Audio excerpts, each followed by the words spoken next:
ہم ابن عربی کو دیکھتے رہے اپنے سیل کے تحت وحدت الشہود کے تناظر میں ہی، شہود وجود کی ڈسکشن میں ہی وحدت الوجود سمجھتے رہے، یا توحید جو ابن عربی کا تصور ہے وہ مجدد الف ثانی شیخ سرہندی کی بائنری کے ساتھ ہی ابن عربی شیخ سرہندی اس سیٹ کے اندر ہی اس کو بھی سمجھتے رہے، اور ایک شہود وجود کنفلکٹ کے طور پر ہی اس کی انڈرسٹینڈنگ لینے کی ہمیشہ کوشش کرتے رہے۔ یہ ہی پیٹرن ہمارا ڈیولپ ہو گیا اس دور کے اندر۔ حالانکہ اس آرٹیکل کے اندر بھی جیسے چیزیں آئیں سامنے کہ وہ ایک سٹانس تھا، وہ بھی ویسے نہیں تھا جیسے یہ کالونیل پیریڈ کے اندر اسے پروجیکٹ کر دیا گیا۔ جیسے انہوں نے حضرت باقی باللہ کا ذکر کیا کہ وہ استاد تھے اور ان کے بیٹے خواجہ خرد جو ہیں وہ خود وحدت الوجودی تھے، لیکن حضرت محب اللہ الہ آبادی سے ان کی اپروچ ڈفرنٹ تھی وحدت الوجود پہ۔ تو خواجہ کلاں بھی اسی طرح، بڑے بیٹے جو تھے حضرت باقی باللہ کے، تو وہ بھی وحدت الوجودی تھے۔ تو خود خواجہ حضرت باقی باللہ جیسے بات ہوئی، وہ ایسا نہیں ہے کہ وحدت الشہود انہوں نے پوری طرح یوں اس انداز میں جیسے ہم وحدت الشہود کو آج دیکھ رہے ہیں لے رہے ہیں، بلکہ ان کی اس تمام کے باوجود کہ اپنے بچوں کو انہوں نے شاگرد حضرت مجدد الف ثانی کا ہی بنایا، شیخ سرہندی کا ہی بنایا، شیخ احمد سرہندی کا ہی انہوں نے شاگرد بنایا ان کو۔ لیکن اس کے باوجود ان کی جو ایویلیویشن تھی، ایک تو یہ کہ حضرت شیخ احمد سرہندی اور ان کی وحدت الشہود ویسے نہیں ہے جیسے جس پرسپیکٹو میں ہم نے کالونیل پیریڈ سے اسے دیکھنا شروع کر دیا۔ وہ باقی جو سٹانسز ہیں اسکول آف ابن عربی کے اندر ہی ڈفرنٹ سٹانسز موجود ہیں، اور شیخ احمد سرہندی بھی اسی طرح خواجہ خلاں کی طرح، خواجہ خرد کی طرح، اور جو اس دور میں لوگ وحدت الوجود کے محب اللہ الہ آبادی سے مختلف ورژنز بھی موجود ہیں، اسی طرح یہ بھی اسکول آف ابن عربی ہی کی ایک ڈیولپمنٹ تھی جو وحدت الشہود تھی۔ وہ ایسا نہیں کہ اسکول آف ابن عربی سے باہر نکل کے کوئی کام تھا۔ تو ہم نے اس کو ایک رائیولری کے طور پہ پروجیکٹ کر دیا کالونیل پیریڈ کے اندر۔ ایک تو اس کی انڈرسٹینڈنگ یہ ذہن میں ہونی چاہیے۔ دوسرا مطلب یہ تو بہت چھوٹے آبزرویشنز تھیں جو حضرت شیخ احمد سرہندی کے حوالے سے ہمیں نظر آ رہی ہوتی ہیں۔ تو وحدت الوجودی اسکول کے اور ریپرزینٹیٹیوز جو ہیں ان کی اس سے بھی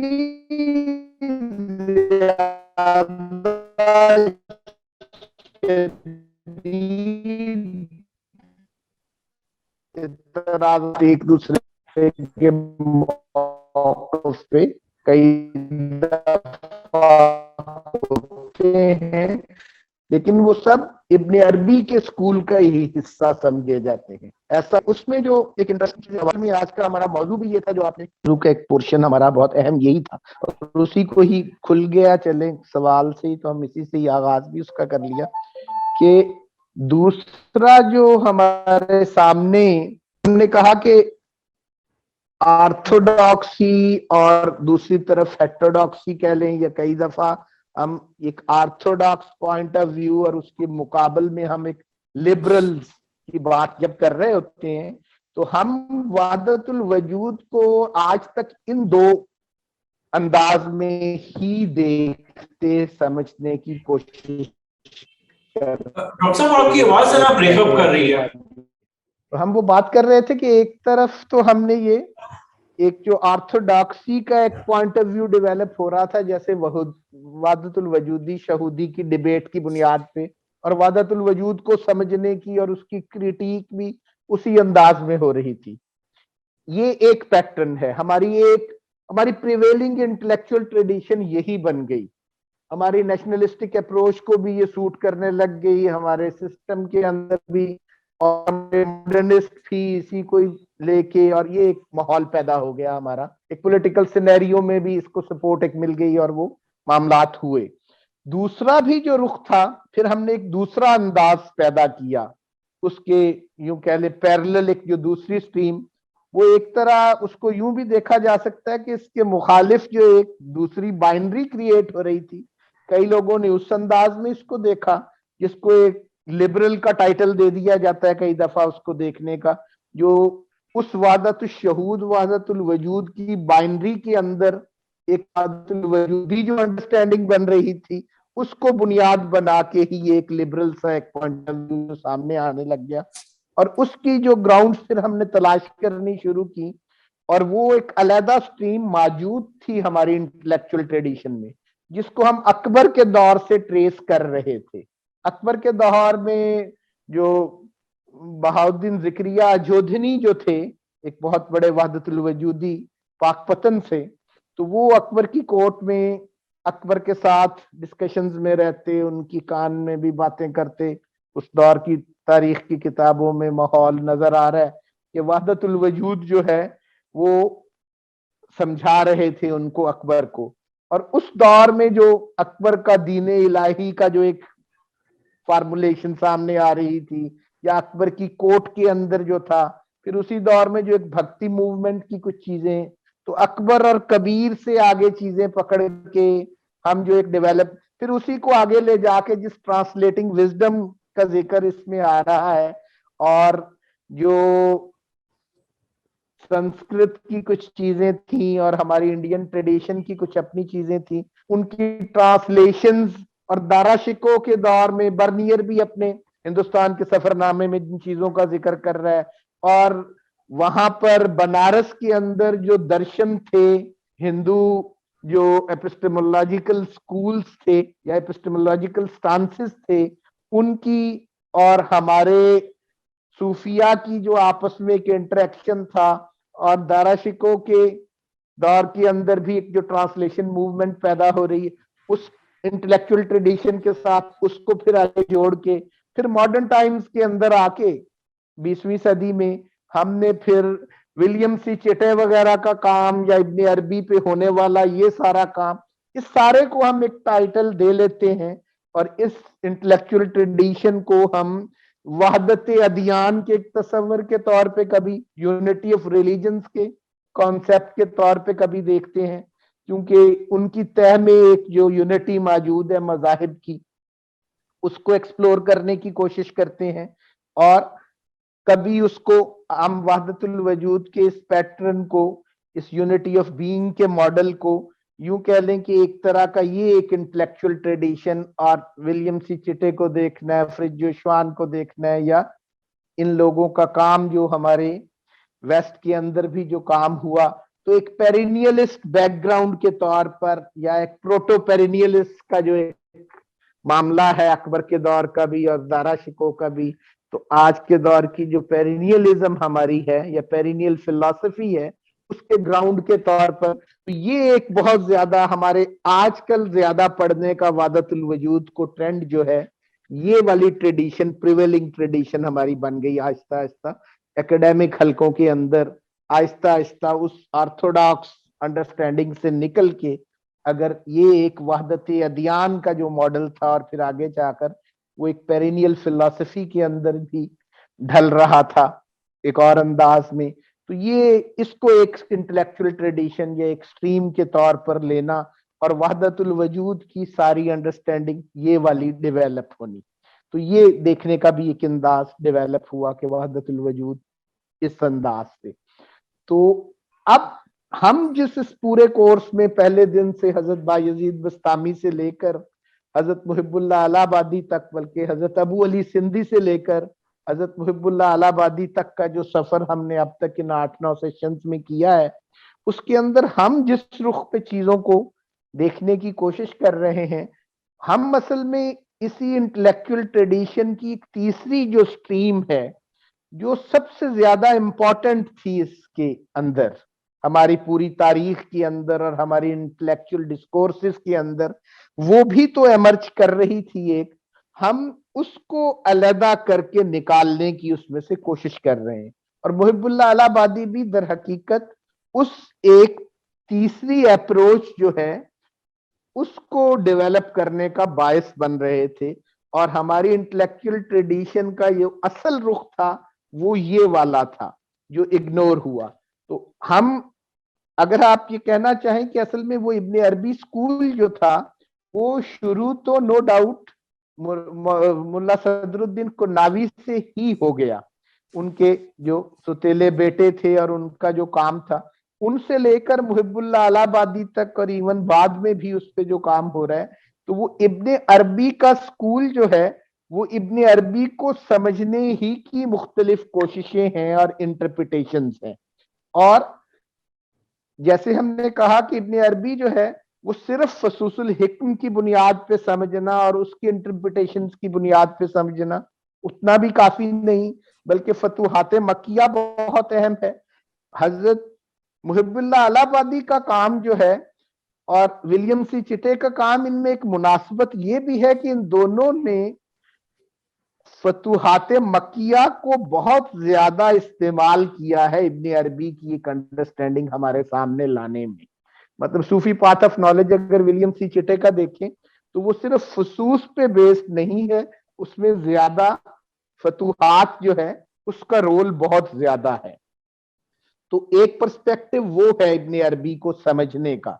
پھر دوسری طرف میں نے جیسے کہا کہ محب اللہ الہ آبادی اگر ہم اپنی انڈین ٹریڈیشن کو دیکھیں اور اس کے اندر ابن عربی پہ جو کام ہوا تو ان کو شیخ کبیر بھی کہتے ہیں حضرت محب اللہ الہ آبادی کو. تو ابن عربی کو اور وحدت الوجود ابن عربی کی کو سمجھنے کے لیے میرے خیال میں جس طرح ہم آج کے دور میں ولیم سی چٹے کو پڑھتے ہیں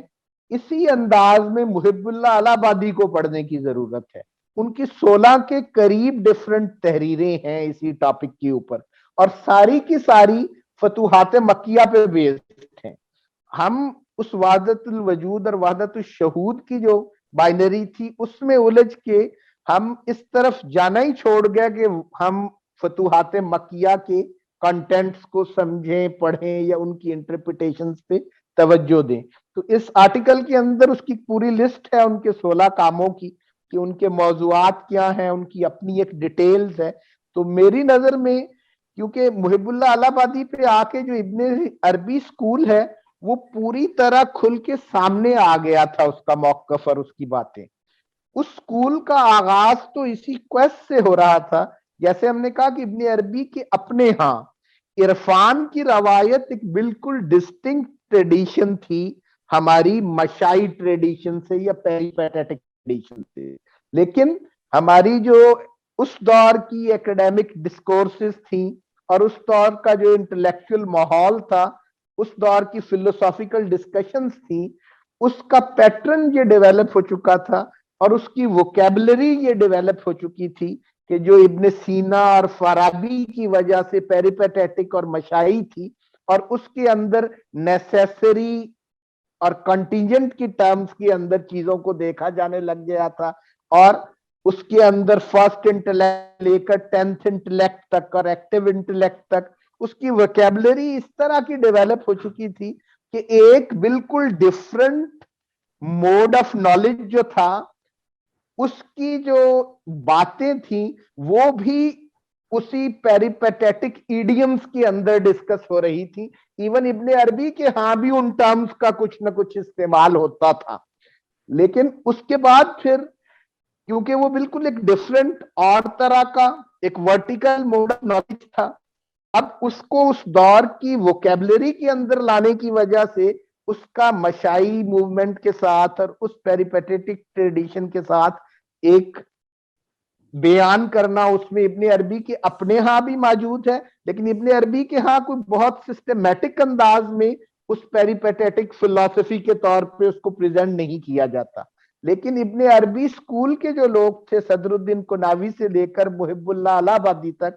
ان ساروں نے تو بڑے پھر اسی انداز میں اس پوری ووکیبلری کو اور اس پورے سسٹم کو یوز کیا پوری طرح عرفان کی روایت کو بتانے کے لیے اور ایکسپریس کرنے کے لیے. ان ایڈیمز کو ہی استعمال کیا.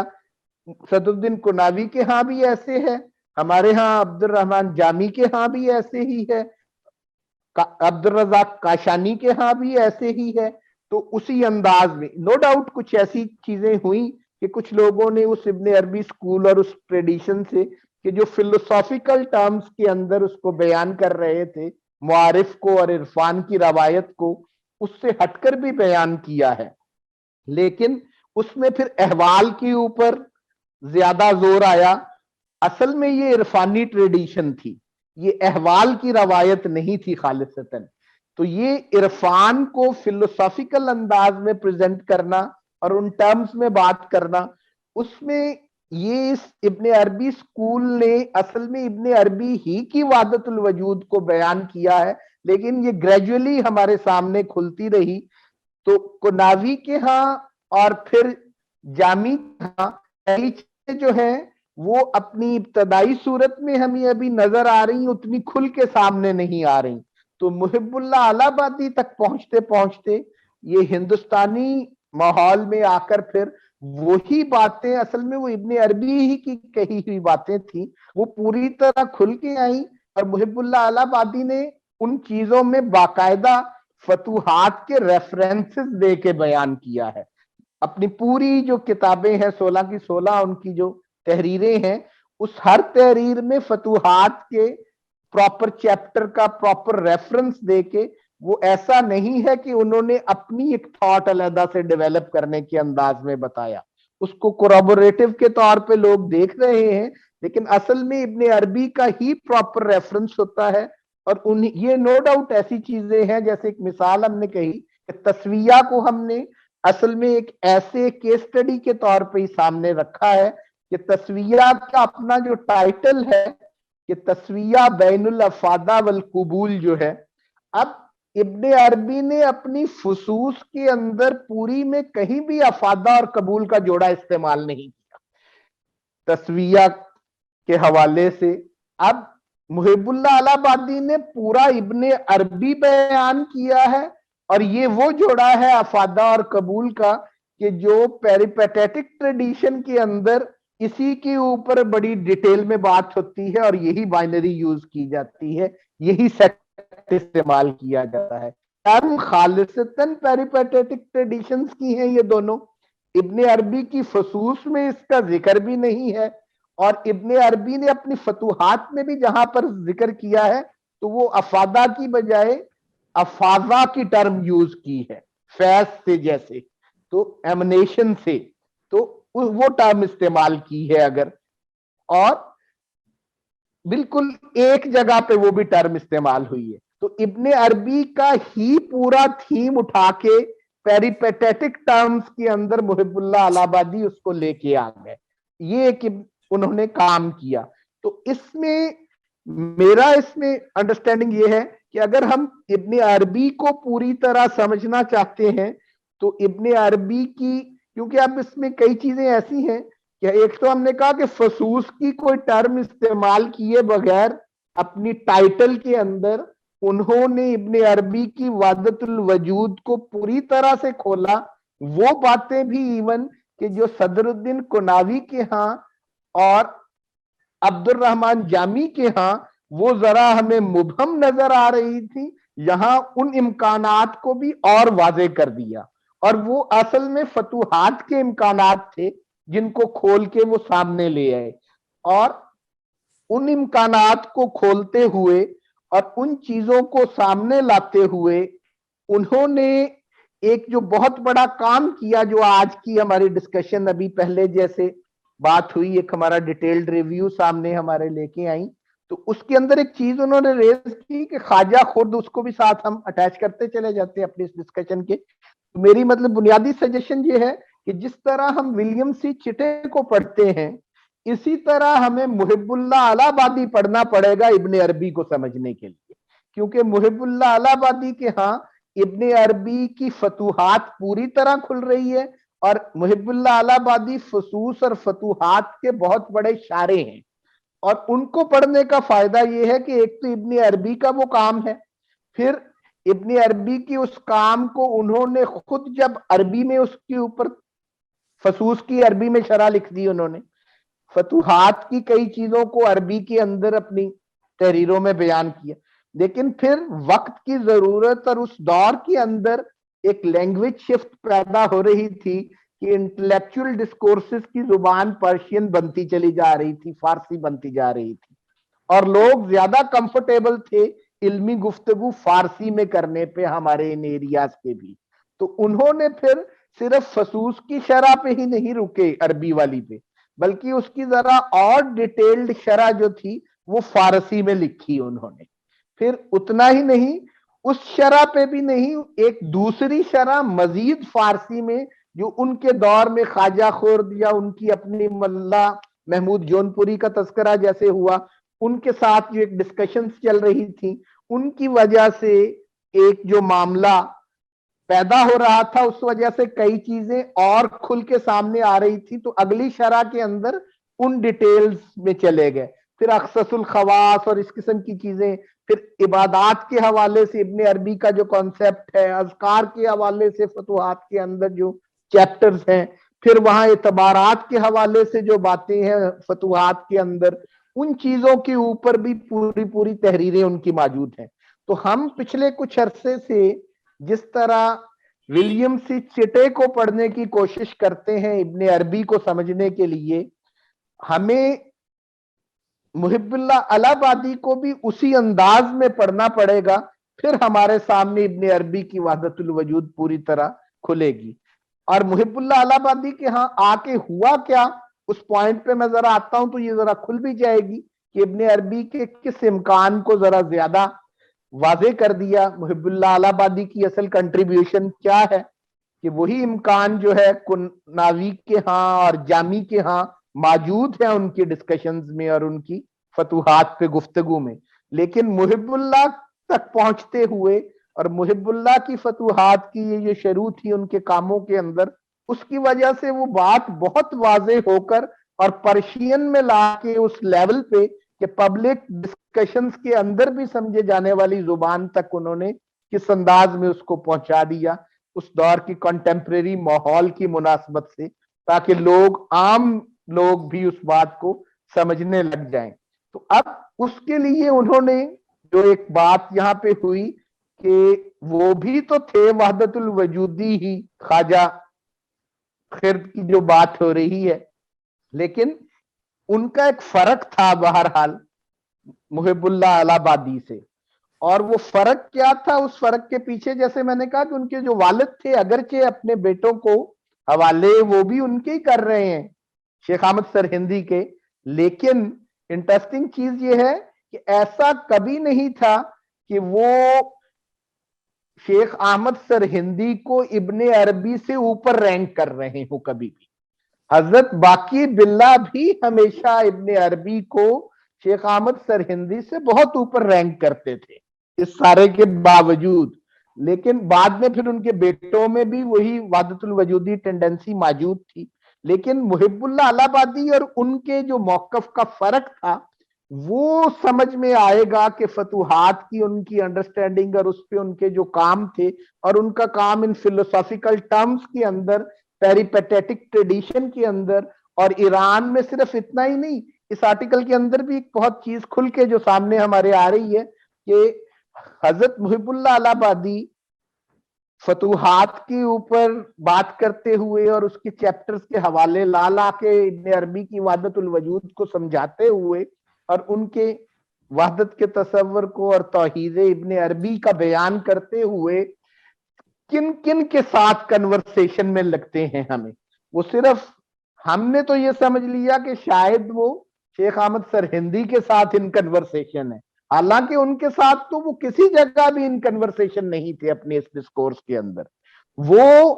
ایک طرف پیریپیٹیٹکس کی ٹرمینالوجی یوز کر رہے ہیں, ان کے ایڈیمز یوز کر رہے ہیں, ان کی اصطلاحات یوز کر رہے ہیں, ایک طرف وہی عربو پرشین جو